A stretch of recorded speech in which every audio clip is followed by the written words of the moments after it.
A highly contested James Island development is moving forward in the City of Charleston's approval process. But even after approval from the city's planning commission, people living in the community say they are still concerned. Our Gracie Kirschner spoke to some of those residents and joins us live outside one of their homes now, which is right across from where that development will be. So Gracie, talk to us about some of the history behind this project and where it stands now. Good morning. Good morning, Anna and Shelby. Let me give you guys just a little bit of context as to where I'm standing. I'm currently on Grimble Road Extension, which sits just between two very busy roads here on James Island. To my right is Folly Road, and to my left down the street there is Secessionville Road. But right behind me is Grimble Folly Assemblage, which would add 67 townhomes to this otherwise quaint community. Now, when the project was approved in Charleston's Planning Commission in January, it was met with almost 150 public comments in opposition.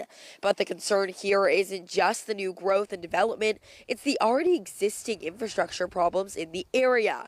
The main one, stormwater drainage. Residents on Grimble Extension say their road and the neighboring areas are flooded during heavy rainfall, leaving them either stranded somewhere else or stuck inside their homes.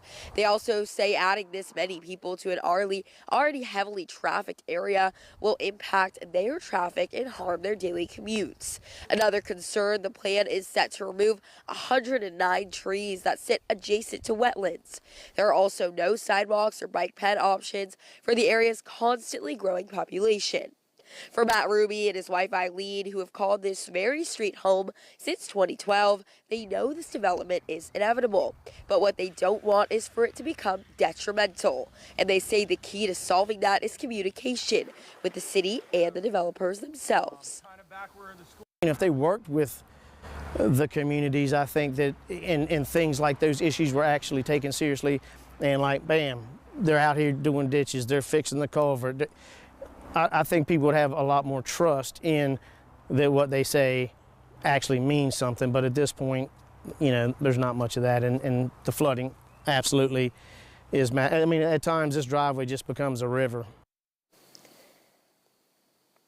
Ruby says after nearly 8 years of trying to make this project work, he hopes there will be a better method of communication with the city and the developers to make this area somewhere that's ready for this inevitable growth and work to find some common ground that keeps their homes above ground. Now, the first part of this process starts today at 9 a.m. at the Technical Review Committee, and you can access that meeting on Zoom.